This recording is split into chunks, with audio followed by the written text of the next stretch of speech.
Hello' everyone welcome back to the channel আজিক্সাডেমি। আজি আমি কথা পাতিম এছাম চিডাবলি 2026। হয়, প্ৰত্যেক বছৰে চিডাবলি আহে, প্ৰত্যেক বছৰে আমি ভিডিঅ' বনাওঁ। আমাৰ চেনেলত ভিডিঅ'সমূহ যায় চিডাবলি ৰিলেটেড এভৰিথিং। চিডাবলি নটিফিকেশ্যনৰ পৰা আমাৰ চিডাবলিৰ ক্ৰেছ কৰ্চ হওক, টেষ্ট চিৰিজ হওক, ফ্ৰী ভিডিঅ'জ হওক, আমাৰ টেলিগ্ৰাম গ্ৰুপ, হোৱাটছএপ গ্ৰুপত যিখিনি ফ্ৰী কণ্টেণ্ট থাকে, ফ্ৰী ইনফৰমেশ্যন থাকে, লগতে আমি গোটেইখিনি ইনফৰমেশ্যন আমি দিবলৈ চেষ্টা কৰোঁ, কাট অফৰ ৰিগাৰ্ডিং হওক বা প্লেচমেণ্ট হওক বা এনিথিং মানে চিডাবলি বুলি ক'লে আমাৰ আজিক একাডেমি প্লেটফৰ্মটোৱে জনা যায় আৰু আমি সেইখিনিয়ে প্ৰচেষ্টা চলাই আহিছোঁ 2020 চনৰ পৰা। আজি 6 বছৰ চিডাবলিত আমি কাম কৰিলোঁ আৰু আমি কাম কৰি পেলাই এইখিনি বস্তু গম পালোঁ যে চিডাবলিৰ মানে গোটেইখিনি বস্তুৱে ষ্টেটিকে থাকে। মানে আপুনি যদি পেটাৰ্ণ চাওক, পেটাৰ্ণৰ ষ্টেটিক থাকে, এলিজিবিলিটি ক্ৰাইটেৰিয়া অকণমান চেঞ্জ হৈছে বাৰু, আদাৰ্ছ গোটেইখিনি বস্তু ষ্টেটিক থাকে। চ' আপোনালোকে একো ভয় খোৱাৰ দৰকাৰ নাই। যদি আপোনালোকে আমাক ফ'ল' কৰি আহি আছে আগৰ পৰাই, তেতিয়া আপোনালোকৰ চিডাবলিৰ কাৰণে একো টেনশ্যন নাই, কাৰণ আমি গোটেইখিনিসমূহ ভিডিঅ'জ আপলোড কৰি থৈ দিছোঁ। গোটেইখিনি ভিডিঅ' আমাৰ তাতে এভেইলেবল আছে, একো তাতে টেনশ্যন নাই। ঠিক আছে, 650+ ভিডিঅ'জ আমাৰ তাতে এভেইলেবল আছে ফৰ ফ্ৰী ইন ইউটিউব। চ' আপোনালোকে চাব পাৰে, প্লে'লিষ্টটো বনোৱা আছে আনকি। নাও coming to this next part আমাৰ কি চাওক, এই বস্তুটো মই প্ৰত্যেক বছৰে বনাই আহি আছোঁ। ইনফৰমেশ্যন প্ৰচাৰ লাষ্ট ইয়েৰো বনাইছিলোঁ, তাৰ আগৰ বছৰ বনাইছিলোঁ, তাৰ আগৰ বছৰ বনাইছিলোঁ। চ' একো বস্তু ইয়াত মানে নতুনকৈ ক'বলগা একো নাই, চব ৰিপিট কৰাই হ'ব। তথাপিতো মই এবাৰ ৰিপিট কৰি দিছোঁ, বিকজ আমাৰ চাগে দৰ্শক কিছুমান নতুন হ'ব পাৰে, কিছুমান হয়তো নিউ অডিয়েন্স হ'ব পাৰে, নিউ ষ্টুডেণ্টছ হ'ব পাৰে। চ' তেওঁলোকৰ কাৰণে ডেফিনেটলি আমি অকণমান বস্তু মই হালকা ফুলকা কৰি দিছোঁ দেই, ঠিক আছে। অ'কে, আৰু এটা কথা একদম মনত ৰাখিব, যদি আপোনালোকে মোৰ চেনেলটো চাই আছে তেতিয়াহ'লে ছাবস্ক্ৰাইব কৰিব, বিকজ চিডাবলিৰ কাৰণে যিমানখিনি ইনফৰমেশ্যন লাগে, যিমানখিনি কণ্টেণ্ট লাগে, যিমানখিনি টেষ্ট চিৰিজ লাগে, য়েছ মই ফ্ৰী কথাই কৈ আছোঁ, ইয়াতে মই একো পেইডৰ কথা কোৱা নাই। আমি পেইড ক্ৰেছ কৰ্চো লঞ্চ নাই কৰা, আমি পেইড টেষ্ট চিৰিজো লঞ্চ নাই কৰা। যিটো টেষ্ট চিৰিজ আমাৰ চলি আহিছিলে ছমাহ আগৰ পৰা, সেইটো টেষ্ট চিৰিজ আমাৰ এতিয়াও চলি আছে আৰু সেইটো আমাৰ চলি থাকিব, ঠিক আছে। সেইটো বাৰু পিছত আহিম। এতিয়া আমি ইম্পৰ্টেণ্ট কথা পাতিম। ইম্পৰ্টেণ্ট কথা কি হয়, information brochure for combined entrance examination 2026, dates means exam syllabi, যাক আমি সহজ ভাষাত কওঁ, ঠিক আছে। ইয়াতে আমাৰ যিটো ইনফৰমেশ্যন ব্ৰচাৰ, এইটো আমি টেলিগ্ৰাম গ্ৰুপতো দি দিছোঁ, ঠিক আছে। তাত আপোনাৰ পঢ়িব পাৰিব। কিন্তু ইয়াতে আমাৰ কিছুমান ইম্পৰ্টেণ্ট কথা আছে, ইম্পৰ্টেণ্ট কথাখিনি মই কৈ দিওঁ। এইখিনি ইম্পৰ্টেণ্ট কথা নহয়, এইখিনি বস্তু আপোনালোকে নিজেও পঢ়িব পাৰে, ঠিক আছে। যেনেকৈ www.astu.ac.in, ইয়াত আপুনি গৈ পেলাই ৰেজিষ্টাৰ কৰিব লাগে, ফৰ্ম ফিল আপ কৰিব লাগে, সেইখিনিও সকলোৱে গম পায়, ঠিক আছে। এডমিট কাৰ্ড আমাৰ কেতিয়া দিব সেইখিনিও আমাৰ সকলোৱে গম পায়, সেইখিনি আমাৰ একো প্ৰব্লেম নাই, সেইখিনিতো আমাৰ ডেটছ হয়, ফেক্ট হয়, ঠিক আছে। এতিয়া এলিজিবিলিটি ক্ৰাইটেৰিয়া, মেইনলি ষ্টুডেণ্টছৰ ডাউট ইয়াতে আহে, মেইনলি ষ্টুডেণ্টছৰ ডাউট ইয়াতে আহে। প্ৰথম কথা কি যে আপুনি ইণ্ডিয়ান চিটিজেন হ'ব লাগিব। দ্বিতীয় কথা কি আপোনাৰ PRC লাগিব, ঠিক আছে। The applicant must be a permanent resident of Assam with a valid PRC of Assam issued by the competent authority. PRC মানে আপুনি অসমৰ হ'ব লাগিব, তেতিয়া আপুনি দিব পাৰে, ঠিক আছে। অ'কে, মানে PRC লাগিব বেচিকেলি, ঠিক আছে। থাৰ্ডটো কি হয়, এইটো অবভিয়াছলি মই লাষ্ট ইয়েৰ ডিছকাছ কৰিছিলোঁ, যদি আপুনি চেণ্ট্ৰেল গভৰ্ণমেণ্ট এমপ্লয় কোটা থাকে তেনেহ'লে আপোনালোকে সেই proof of their permanent residency in আছামটো ছাবমিট কৰিব লাগিব। সেইটো একো প্ৰব্লেম, ডাঙৰ কথা নহয়, সেইটো আপোনালোকে ধুনীয়াকৈ গৈ পেলাই পায়ে যাব, ঠিক আছে। অ'কে, দেন আমাৰ আল্টিমেটলি ইয়াতে লিখা আছে ফ'ৰ্থ নম্বৰ পইণ্টটো, candidate must pass the qualifying examination of higher secondary school, মানে যিটো আমাৰ নতুন বৰ্ড হৈছে ন, Assam state school education board, pass কৰিব লাগিব। কিমান 10+2 পাছ কৰিব লাগিব, এনি ছিংগল চিটিং, ঠিক আছে, উইদাউট এনি গ্ৰেছ মাৰ্ক, মানে গ্ৰেছ মাৰ্ক পাই পাছ কৰিলে নহ'ব, ছিংগল চিটিং পাছ কৰিব লাগিব। আৰু কি হ'ব লাগিব, আমাৰ যিটো এন এক্স আৰ বিটো ফুলফিল হ'ব লাগিব। এতিয়া কিছুমান ষ্টুডেণ্টে কি হয়, ফিজিক্সত ফেইল কৰি যায়, তেওঁলোকে ভাবে যে চিডাবলি দিব নোৱাৰিম নেকি ছাৰ, আৰে পাৰিবা, একো প্ৰব্লেম নাই। কিছুমানে ধৰক এতিয়া মানে কেমেষ্ট্ৰিত ফেইল কৰে, ভাবে যে নোৱাৰিম নেকি, নে পাৰিবা, খালি সকলো ব্ৰাঞ্চতে নোৱাৰা, কিছুমান ব্ৰাঞ্চত পাৰিবা।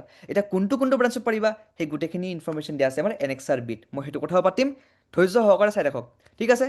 এতিয়া পইণ্ট নম্বৰ 5, তাতে কি লিখা আছে যে মিনিমাম কিমান পাৰ্চেণ্ট লাগিব এলিজিবল হোৱাৰ কাৰণে। আগতে অলপমান ডিফাৰেণ্ট আছিলে, এতিয়া অকণমান ডিফাৰেণ্ট। আগতে আছিলে 50%, আৰু মানে জেনেৰেলৰ কাৰণে 50% আছিলে, আৰু বাকী আমাৰ 45% আছিলে, যিখিনি আমাৰ ৰিজাৰ্ভেশ্যন থাকে। এতিয়া কি হৈ গ'ল, এতিয়া আকৌ কমাই দিলে, এতিয়া 45%। লাষ্ট ইয়াৰ আমাৰ কি আছিলে, লাষ্ট ইয়াৰ 45% আছিলে, এই বছৰো আমাৰ 45%এই হয় for the general candidates, right. কিন্তু 40% হয় ইন কেছ অফ দ্য আমাৰ আল্টিমেটলি যিখিনি ৰিজাৰ্ভ কেটেগৰী থাকে। চ' ভালেই হ'ল কথাটো আল্টিমেটলি, ঠিক আছে। অ'কে, এইখিনি কথা একদম মানে হৈ গ'ল।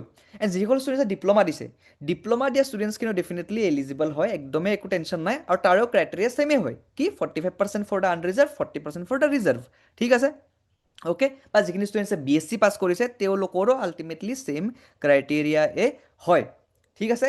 কিন্তু এটাই বস্তু হ'ব লাগিব যে তেওঁলোকে মেথামেটিক্স এজ এ ছাবজেক্ট থাকিব লাগিব, ঠিক আছে, মানে মেথছটো এটা ছাবজেক্ট হিচাপে থাকিব লাগিব, বাকী চব চেম। ঠিক আছে, বাকীখিনি পইণ্ট মই ইমানখিনি পঢ়ি নাথাকোঁ, বিকজ বাকীখিনি পইণ্ট আপোনালোকে সকলোৱে জানে।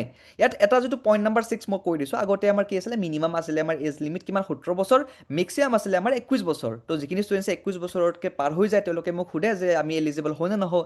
আনফৰ্চুনেটলি মই ক'ব লাগে যে তোমালোকে এলিজিবল নোহোৱা।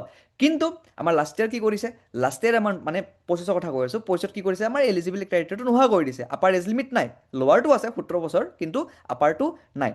চ' এতিয়া আপাৰটো নাই মানে কি, এতিয়া 22 বছৰৰ মানুহৰ দিব, 23 বছৰৰ মানুহৰ দিব, 24 বছৰৰ মানুহৰ পৰীক্ষা দিব পাৰে। চ' কম্পিটিশ্যন বাঢ়ি গৈছে, and that is the reason last year ক'ব গ'লে আমাৰ কাট অফটো হাই আছিলে, হয়নে? এই বছৰ প্ৰবেবলি লাষ্ট ইয়াৰ নিচিনাই থাকিব বা অলপ কম বেছি হ'ব পাৰে, সেইটো আমি পিছত কথা পাতিম কাট অফৰ। ঠিক আছে, অ'কে। বাকীখিনি পইণ্ট আমাৰ 7 number point, good Morrell character, চবৰে ভাল মৰেল কেৰেক্টাৰ আছে, সেইটো আৰু ইমান দৰকাৰ নাই কথা পতা। আপোনালোকে যে মোৰ ভিডিঅ' চাই আছে ডেফিনেটলি ভাল কেৰেক্টাৰে হ'ব, হয় নাই বোপাইহঁত? বঢ়িয়া বঢ়িয়া, ঠিক আছে। চ' এইখিনি আমাৰ ঠিকে আছে, বাকী এডমিশ্যন প্ৰচেছখিনি মই ইমান দূৰ নাযাওঁ, কাৰণ এইখিনি বস্তু আপোনালোকে নিজে পঢ়ি বুজি পাব। যিখিনি ডাউট থাকে, যিখিনি মোৰ মেইল, যিখিনি মোৰ টেলিগ্ৰাম, যিখিনি মোৰ হোৱাটছএপত হয়তো ডাউটছ কিছুমান আহিছিলে, সেইখিনি বস্তুৱে মই ইয়াতে মানে কথা ক'ব বিচাৰিছোঁ। Important instructions by to the candidate, যিখিনি আপোনালোকে নিজে পঢ়ি ল'ব, যে কি নিব লাগে, কি নিব নালাগে, এইখিনি এতিয়া দৰকাৰ নাই। আৰু মই এক্সামৰ আগত এটা ভিডিঅ' বনাই দিম, ভালকৈ চাই ল'ব, এতিয়া এইখিনি বস্তু দৰকাৰ নাই। ঠিক আছে, প্ৰভিজনেল এনচাৰ কি আমাৰ ছেম ডে ওলাই যায়, একো প্ৰব্লেম নাই, সেইবিলাক কথা মই অলৰেডি লাষ্ট ইয়েৰো কৈছিলোঁ, এইবছৰৰ ছেম বস্তু ৰিপিট কৰিম। চ' ইমান বেছি মই ৰিপিট কৰি নাথাকোঁ। ঠিক আছে, ৰিজাল্ট কেতিয়া দিয়ে, উইদিন 10 days দি দিয়ে, জেনেৰেলি উইদিন 7 days দি দিয়ে, বাট 10 দিনৰ মই ধৰি থ'ব পাৰোঁ আৰু। ঠিক আছে, অ'কে। এণ্ড এইবছৰ পৰীক্ষা অকণমান লেটকৈ হৈ আছে। ঠিক আছে, যদি আপোনালোকে চাই ভালদৰে, আমাৰ লাষ্ট ইয়াৰ পৰীক্ষাটো জুনতে হৈছিলে, জুনত নহয়, লাষ্ট ইয়াৰ পৰীক্ষাটো আমাৰ সোনকালে হৈছিলে। ঠিক আছে, কিন্তু এইবছৰ পৰীক্ষা আমাৰ অকণমান দেৰিকৈ হৈ আছে। তাৰ এক বছৰ আমাৰ পৰীক্ষা আমাৰ সোনকালে হৈছিলে, কিন্তু এইবাৰ আমাৰ অকণমান পৰীক্ষাটো লেটকৈ হৈ আছে। ঠিক আছে, এইটো বিকজ অফ ইলেকশ্যন চবেই গমেই পায়। ঠিক আছে, অ'কে। চ' এইখিনি বস্তু আমাৰ হৈ গ'ল। এতিয়া আহি হ'ল আমাৰ NXRB, যিটো একদম ইম্পৰ্টেণ্ট বস্তু হয়। ইয়াতে চবৰে ডাউট থাকে, ডাউটটো কি হয় মই কৈ দিছোঁ। ডাউটটো হয় যে কিছুমান ষ্টুডেণ্টে ফিজিক্স থাকে, কেমেষ্ট্ৰি থাকে, মেথছ থাকে, ক'ৰবাত ফেইল কৰি যায়, ক'ৰবাত গ্ৰেছ মাৰ্ক পায়, তো সেইকাৰণে মানে চবতে এলিজিবল নহয়। এতিয়া কি কৰিব লাগিব চাওক, যদি আপুনি চিভিল, মেকানিকেল, কেমিকেল বা ইণ্ডাষ্ট্ৰিয়েল প্ৰডাকশ্যন বা ইনষ্ট্ৰুমেণ্টেশ্যন পঢ়িব বিচাৰিছে, আপুনি কম্পালচাৰি ক'ব গ'লে ফিজিক্স, কেমেষ্ট্ৰি, মেথছত পাছ কৰিবই লাগিব। যদি আপুনি এটাতো ফেইল কৰিছে বা গ্ৰেছ মাৰ্ক পাইছে, তেনেহ'লে নহ'ব। ঠিক আছে, বঢ়িয়া। কিন্তু যদি আপুনি electrical, computer science, power electronics বা ইলেক্ট্ৰনিক্স টেলিকমিউনিকেশ্যন মানে ETE, এই আপুনি চাৰিটা ব্ৰাঞ্চ কৰিব খোজে, তেনেহ'লে কিন্তু একো প্ৰব্লেম নাই। আপুনি ফিজিক্স, মেথছত কম্পালচাৰি পাছ কৰিব লাগিব। বাকী আপোনাৰ যিকোনো এটা ছাবজেক্ট, ধৰক আপোনাৰ কেমেষ্ট্ৰিত পাছ কৰিলেও হ'ব, যদি কেমেষ্ট্ৰিত ফেইল কৰিছে একো প্ৰব্লেম নাই, আপুনি কম্পিউটাৰত পাছ কৰিলেও হ'ব, বা ইলেক্ট্ৰনিক্স বা বায়'লজি বা ইনফৰ্মেটিক্স বা বায়'টেকনলজি, মানে একো প্ৰব্লেম নাই। বিকজ চাওক, চবৰে 5টা ছাবজেক্ট থাকে, কিছুমানৰ থাকে 4টা ছাবজেক্ট, মানে থাকে নহয় এনেকুৱাকৈ, কিছুমানে ধৰক আপোনাৰ বায়'লজি নলয়, কম্পিউটাৰ লৈ লয়। ঠিক আছে, চ' একো প্ৰব্লেম নাই, মানে আল্টিমেটলি আপুনি ফিজিক্স, মেথছ পাছ কৰিব লাগিব, আৰু আপুনি এটাত পাছ কৰিলে হ'ব। সেইটো কেমেষ্ট্ৰি হ'ব পাৰে, কেমেষ্ট্ৰি নহ'ব পাৰে, একো প্ৰব্লেম নাই। খালি একেটা ছাবজেক্টৰ ভিতৰতে হ'ব লাগিব দেই বোপাইহঁত। এনেকুৱা নহয় যে আৰু মই বোলে ছাৰ তবলা শিকি আছিলোঁ, এতিয়া মই তবলা বজাই পেলাই ইঞ্জিনিয়াৰ হ'ব পাৰিম নেকি? সেইটো কিন্তু নহ'ব। তবলা বজাই ইঞ্জিনিয়াৰ হ'ব পাৰি, কিন্তু তবলা বজাই পেলাই আপুনি এই 4টা ব্ৰাঞ্চত এলিজিবল নহ'ব। ঠিক আছে, ফিজিক্স, মেথছ পাছ কৰিলে বাকী চবতে ফেইল, অকল তবলাত পাছ, তেতিয়া নহ'ব কিন্তু। ঠিক আছে, এতিয়া আহিছোঁ আমাৰ কথা। এইটো আমাৰ নতুন বেটছ নহয়, প্ৰথম কথা মই কৈ দিছোঁ। নাভাবিব যে মই কিবা নতুন বেটছৰ প্ৰমোশ্যন কৰি আছোঁ, একো নাই কৰা। এইটো বেটছ আমাৰ 6 মাহৰ পৰা চলি আছে, আগন্তুক দিনতো চলি থাকিব, আৰু এক্সাম শেষৰ দিনলৈকে চলি থাকিব। ইয়াতে আমাৰ কি আছে, এইটো ASCTS বেটছ হয়, মানে all Assam CEE test series batches হয়। ইয়াৰ ফুল ফৰ্মটো এইটোৱে হয়। এইটো ড্ৰপাৰ বেটছ, আমি লাষ্ট ইয়াৰ লঞ্চ কৰিছিলোঁ।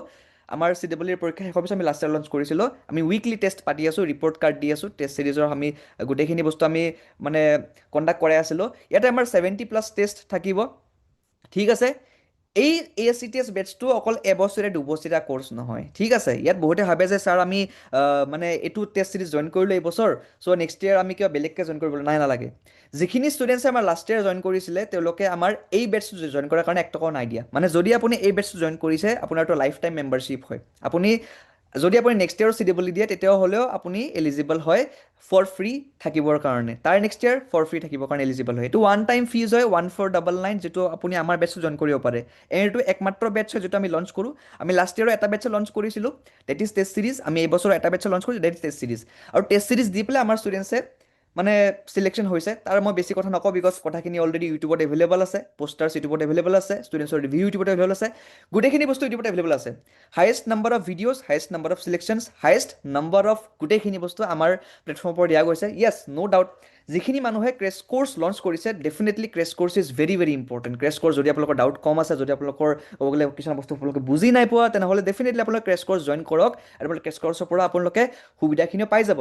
কিন্তু আমি ফৰ ফ্ৰী ক'ব গ'লে CWE চিৰিজ আপুনি আমাৰ চেনেলটো খুলি চাওক, আপুনি আমাৰ প্লেলিষ্ট খুলি চাওক, আমি CWE চিৰিজটো ফৰ ফ্ৰী আমি কণ্ডাক্ট কৰাই আহিছোঁ। লাষ্ট 4 মাহৰ পৰা আমাৰ ভিডিঅ'ছখিনি দি আছে, আমি আগন্তুক সময়ত ভিডিঅ'ছখিনি দি থাকিম CWE এক্সাম নোহোৱালৈকে। দ্বিতীয় কথা, আমি মেগা মেৰাথন চিৰিজটো আমি ফৰ ফ্ৰী লঞ্চ কৰিছিলোঁ। আমাৰ এতিয়াও আনকি ভিডিঅ'ছখিনি চিডিউল্ড হৈ আছে, আপোনালোকে চাব পাৰে। আজি এটা ভিডিঅ' গৈছে, কালি এটা ভিডিঅ' যাব, সেনেকৈ আমাৰ এভৰি ডে এনেকুৱাকৈ আমি ট্ৰাই কৰিছোঁ যে আমি ভিডিঅ'বিলাক বনাই কিনে এডিট কৰি কিনে আপলোড কৰিব চেষ্টা কৰি আছোঁ আমাৰ ফেকাল্টিখিনিয়ে, মই নহয় দেই, আমাৰ ফেকাল্টিখিনিয়ে, ঠিক আছে। তৃতীয় কথা, ইয়াতে যদি আপোনালোকে আমাৰ বেটছটো জইন কৰে তেনেহ'লে আমাৰ এইটো এটাই পেইড বেটছ হয়, আমাৰ এটাও বাকী পেইড বেটছ, আমাৰ চব ফ্ৰী বেটছ, ঠিক আছে। টেলিগ্ৰামত ফ্ৰী মক টেষ্ট আছে এভেইলেবল, ঠিক আছে। ভাবিব যে ছাৰ আমি টেষ্ট চিৰিজ জইন কৰিব পইচা না, আমি ফ্ৰী টেষ্ট লাগে, আছে এভেইলেবল আমাৰ টেষ্ট চিৰিজ ফ্ৰী। ক'ত আছে? আমাৰ টেলিগ্ৰাম গ্ৰুপত আছে।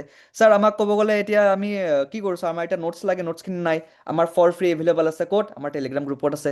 ছাৰ এতিয়া আমি কি কৰোঁ ছাৰ, এতিয়া আমি ক'ব গ'লে পঢ়িবৰ কাৰণে আমাক ভিডিঅ'জ লাগে, ভিডিঅ'জখিনি পোৱা নাই, আমি mega marathon series for free conduct কৰিম। চাওক আমাক চলিউশ্যনছ লাগে টেষ্ট চিৰিজখিনিৰ, চাওক ছাৰ আমাক ক'ব গ'লে এতিয়া PYQখিনিৰ চলিউশ্যনছ লাগে, আমি চব ফৰ ফ্ৰী দি আছোঁ, ঠিক আছে, একো প্ৰব্লেম নাই। কিন্তু যদি আপোনাক ডেডিকেটেড এটা টেষ্ট চিৰিজ লাগে, ডেডিকেটেড মেণ্টৰশ্বিপ লাগে, আমাৰ আফৰাজুল ছাৰ হওক, আয়াজ ছাৰ হওক, ঠিক আছে, আমাৰ দীপজ্যোতি ছাৰ হওক, বা আমাৰ হিমাংকন ছাৰ হওক, বা আমাৰ আল্টিমেটলি সকলোৰে ফেভৰেট জোনাক ছাৰ হওক, বিকজ আল্টিমেটলি আপোনালোকে বহুতখিনি ভিউজ লাষ্ট টাইম দিছিলে, বহুতখিনি ষ্টুডেণ্টে চাইছে। এতিয়াও যেতিয়া মই এনালিটিক্স চেক কৰোঁ ইউটিউবৰ, ধেৰ মানে জোনাক ছাৰ একদম বহুত ফেভৰেট একদম, ঠিক আছে। চ' ইমানখিনি মেণ্টৰ্ছ যদি আপোনালোক লাগে, দেন এইটো বেটছত আপোনালোকে পাই যাব। হোৱাটছএপ গ্ৰুপত এড কৰা হ'ব, আপোনালোক গোটেইখিনি মেণ্টাৰ্ছ পাই যাব, তেওঁলোক ফেকাল্টি হয় IIT NIT AECৰ, JECৰটো মই নিজে আছোঁ। চ' একো প্ৰব্লেম নাই, আপোনালোকে ইনক্লুডিং মোকো পাই আছে, য'ত মই আপোনালোক গোটেইখিনি বস্তুৱে কভাৰ আপ কৰিব চেষ্টা কৰিম। লগতে মেগা মেৰাথন চিৰিজত আমাৰ গোটেইখিনি ভিডিঅ'ছখিনি চলি থাকিব আগন্তুক সময়ত, লগতে আমি কিছুমান ওৱান শ্বট চিৰিজো আমি ষ্টাৰ্ট কৰিছোঁ, আপোনালোকে সেইখিনিও পাই থাকিব, ঠিক আছে, একো প্ৰব্লেম নাই। গোটেইখিনি কণ্টেণ্ট আমাৰ ফৰ ফ্ৰী হয়, এইখিনি আপোনালোকে পাই যাব। চাওক, মই এটা কথা ক'ম লাষ্টত, যে যদি আপোনালোকৰ ভিডিঅ' চোৱা মন আছে, তেনেহ'লে আপোনালোকে ইউটিউবত ফ্ৰীতে পাই যাব, আমাৰ প্লেটফৰ্ম হওক বা বেলেগ প্লেটফৰ্ম হওক। যদি আপোনালোক ক্ৰেছ কৰ্ছ জইন কৰা মন আছে, ক্ৰেছ কৰ্ছ আপোনালোকে জইন কৰক, ডেফিনেটলি জইন কৰক। আমি লঞ্চ নকৰোঁ ক্ৰেছ কৰ্ছ এইবাৰ, ঠিক আছে। লাষ্ট ইয়াৰ আমি মানে লঞ্চ কৰা নাছিলোঁ, বাট আমাৰ টাই আপ এটা হৈছিলে বেলেগ এটা অৰ্গেনাইজেশ্যনৰ লগত, আমি তেনেকৈ কৰাইছিলোঁ, কিন্তু আমি নিজাকৈ নাই কৰা, ঠিক আছে। বিকজ আমি কণ্টেণ্টখিনি ফৰ ফ্ৰী দি আছোঁ ইউটিউবত, এনেখিনি যথেষ্ট হয়। আৰু বৰ্তমান সময়ত মানে কণ্টেণ্ট ইউটিউবত ধেৰ আহি গৈছে, চ' এতিয়া আমাক প্ৰেক্টিচৰ দৰকাৰ, আৰু প্ৰেক্টিচ আপোনালোকে পাব এই 5,000 প্ৰশ্ন ছল্ভ কৰি পেলাই, বা এই 1000টা প্ৰশ্ন আপোনালোকে ইউটিউবত যে আমি যে আপলোড কৰি থৈ দিছোঁ CWPYQ চিৰিজ চলিউশ্যনছখিনি, এই 1000টা আপোনালোকে কুৱেশ্যনছ কৰক, ফৰ ফ্ৰী কৰক, আমাৰ তাতে দিয়া আছে, আপোনালোকৰ হেল্প হ'ব। বা আপুনি 5000তকৈ বেছি প্ৰশ্ন ছল্ভ কৰক আমাৰ টেষ্ট চিৰিজৰ পৰা, তেতিয়া আপোনালোকৰ বেছি লাভ হ'ব, আপোনালোকৰ চিলেকশ্যন ডেফিনেটলি পাব। ইয়াতকৈ বেছি মই ক'ব নাযাওঁ, তলতে হোৱাটছএপ নাম্বাৰ দিয়া আছে, বা আমাৰ এটা কি বুলি কয় গুগল ফৰ্ম দিয়া আছে, জইন কৰি ল'ব পাৰিব, ঠিক আছে। This is the taste series schedule. ইয়াতে আমাৰ অকল ফুল টেষ্টখিনি দিয়া আছে দেই, ইয়াতে আমাৰ ছেকশ্যনেলখিনি দিয়া নাই। আমাৰ ছেকশ্যনেল টেষ্টখিনি খতম হৈ গৈছে, বিকজ মই অলৰেডি ক'লোঁ যে এইটো টেষ্ট চিৰিজ আমি 6 মাহ আগত লঞ্চ কৰিছিলোঁ, এইটো আমি এতিয়া লঞ্চ কৰা নহয়, এইটো আমাৰ নতুন টেষ্ট চিৰিজৰ আমাৰ এইটো প্ৰমোশ্যন নহয়। আমি এতিয়া কিমান তাৰিখ আজি ক'ব গ'লে আমাৰ আপোনালোকে ভিডিঅ'টো কেতিয়াবা চাই আই ডোণ্ট নো, বাট এটলিষ্ট আমাৰ এতিয়ালৈকে 14টা টেষ্ট চিৰিজ খতম, বা 15টা আমাৰ খতম, আৰু আমাৰ 15টা বাকী আছে, বেছি বাকী নাই, 15টা বাকী আছে। সেইকাৰণে আপোনালোকে সোনকালে জইন কৰক, আজিয়ে জইন কৰক পাৰিলে, আৰু আমাৰ টেষ্টত এনৰল হৈ লওক। আৰু এইখিনিয়ে ক'ব লগা আছিলে। বাকী ফ্ৰী কণ্টেণ্টৰ কাৰণে ফ্ৰী টেষ্ট চিৰিজ লাগে, ফ্ৰী মেটেৰিয়েলছ লাগে, ফ্ৰী ইনফৰমেশ্যন লাগে, বা এনিথিং ফ্ৰী, ঠিক আছে, OMR লাগে free, anything free, just join this telegram group, আমাৰ ডিছক্ৰিপশ্যনত লিংক দিয়া আছে, আপোনালোকে জইন কৰক, ঠিক আছে।